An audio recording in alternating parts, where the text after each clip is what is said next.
making another video about Marjorie Taylor Greene resigning. I have went online and I looked at some of the reactions to her decision to step down, and I'll just say this: I think her decision to resign is one that marks the death of the women's wing of the MAGA movement, because she not only came to define what the MAGA movement was, both good and bad, but she built her celebrity off it. There are some people who can be a part of building any type of organization's brand, but they don't necessarily become a celebrity. They are, the behind the scenes person, or the person that was the first adopter, but not necessarily a major player, or their roles were usurped by others or overtaken by others. Marjorie Taylor Greene jumped in, she grabbed hold of it, she made the movement her own, and she grew from it. As long as she had a solid relationship with President Trump, where she could say she talks to Trump daily, they text each other, and she is spouting what she believes are his directives, that everything was cool. But two things happened that completely derail this train. First of all, the realization that Trump was not going to allow anyone to forthrightly deal with the contents of the Epstein files. Whatever's in there, and there's a lot.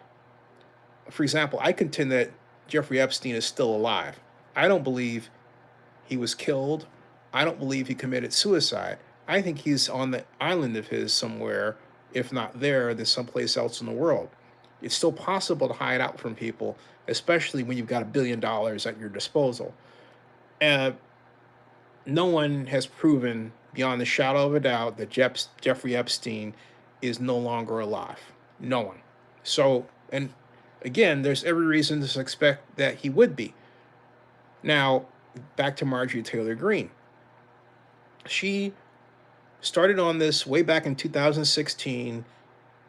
She was one of those people that seeded social media, that got into arguments with people, that came off in this way that was by turns racist, that was nasty, that was debilitating in terms of her building reputation. And the only reason she won re-election the first time was that she was up against a weak candidate, someone who didn't want to challenge her for fear of supposedly not coming off as a gentleman, which you can come off as a gentleman and challenge her and be successful. Whatever his basic reasons, the Democratic challenger started off with a house of fire in terms of attention, but the minute he was on the same stage as Marjorie Taylor Greene, a lot of the stuff that he could have said about her, he didn't say. It was like, why are you leaving it on the table? It was really weird. Maybe he was paid off. Wouldn't surprise me today. Whatever the case, he didn't beat her. And Marjorie was allowed to be Marjorie. Marjorie was simply allowed to be Marjorie. Again, Marjorie was simply allowed to be Marjorie Taylor Greene. And we've come to recognize who that person is. So now Donald Trump, in the middle of the Epstein files, has pulled out the stops to make sure that the survivors don't see their light of day, that the people who need to be punished don't get punished, and where there are names in the records, those names are redacted or somehow covered up. And that, plus whatever else was going on in Marjorie Taylor Greene's own personal and business life, conspired to have her say that she's quitting in January. I still don't entirely believe it, because she's been such a force. It's not that I don't believe it because, well, I wish she's not the idea that she's wishy-washy or anything. It's just that she's been such a force. It's hard for me to imagine somebody who's put so much energy into this just jumping out of it. And that's why I say something happened. And you have to go with what absent any other evidence uh, that others don't have. You have to go with what's out there. And what's out there is that Donald Trump clearly decided to pick on her and say, hey, look, I'm going to go up against you. I'm going to discredit you. And she didn't feel like dealing with that smoke, and it shocked her. She didn't think that someone as loyal as she was going to be put in that position. And she's probably coming to the realization that, hey, maybe people are right about Donald Trump and the Epstein files. And she says as much in her own description of how she thinks about him now, in her explanation of why she's made the decision to resign. She is basically painting him as a kind of violator of her as a woman, and believing that he's not going to change and that he's eventually going to be the target of another attempt at impeachment. And I don't believe she's wrong. But to decide you're going to resign, that's strange. Now, someone else just remarked that the reason why she's resigning is that she made $21 to $25 million while in office. That's huge. You know that? Yeah. Talking to my mom here too. 21 to $25 million while in office. That's called playing the stock market, insider trading maybe. Okay. She wasn't the only one to do it. Buddy Carter was reprimanded for similar behavior. Another Georgia representative. Did they work in tandem with each other? Don't know.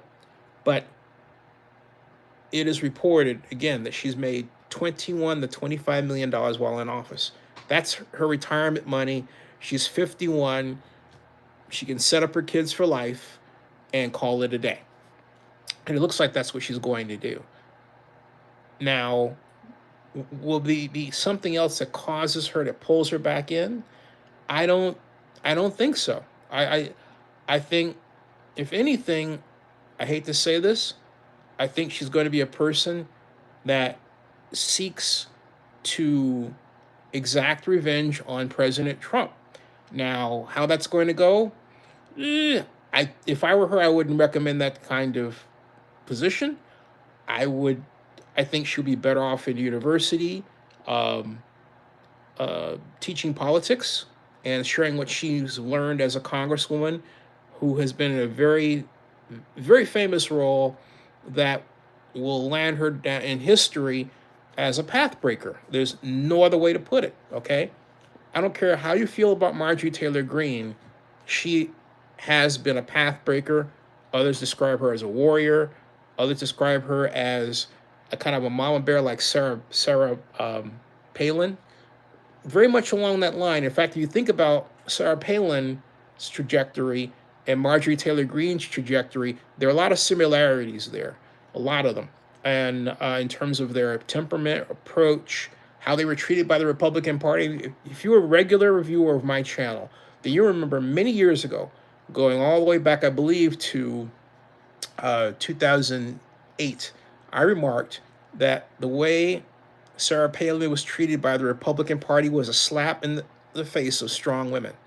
And I said that then, I believe it now. And this is sort of Sarah Palin 2.0, okay? This is Sarah Palin 2.0, a strong woman who made her mark, who believed the party was going to look out for her. But when the higher she rose, the more obvious it became to her through different actions from the party operatives that they were not on her side. And that's precisely what happened to Marjorie Taylor Greene without fail. That is precisely what happened to Marjorie Taylor Greene. And she's hopping mad about it.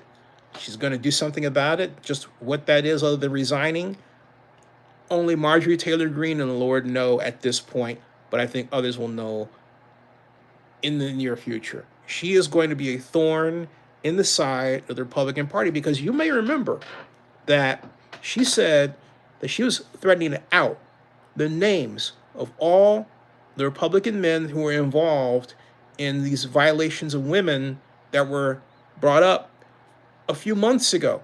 She said that she was going to get on the dais and just announce these names. What's to stop her from doing that now, especially with how President Trump has treated her? All right. That avenue is wide open. So yeah, the Epstein files come out, the names are redacted, but guess who comes along to name those redacted names? Marjorie Taylor Greene. You watch, okay? I'll bet you credits to Navy Bean she takes that action. And that is going to be a barn burner, folks, because if I were the Republican Party, I would be scared that she was going to say the words that take down certain people who are not in President Trump's position. And I really believe that's going to happen. She's not done. She's not going to go quietly into the night. Others may want her to. There may be the avenue for her to do so. And I may just advise her, say, hey, look, you know what? You got 21 million, take a rest. She won't listen to me. Why should she? She's mad, okay? She's clearly angry. She feels like she's been wronged. And she is going to have her pound of flesh. Watch. She's going to have her pound of flesh, but it's going to be more like, accurately, 245 pounds of flesh if President Trump weighs about 245 pounds. So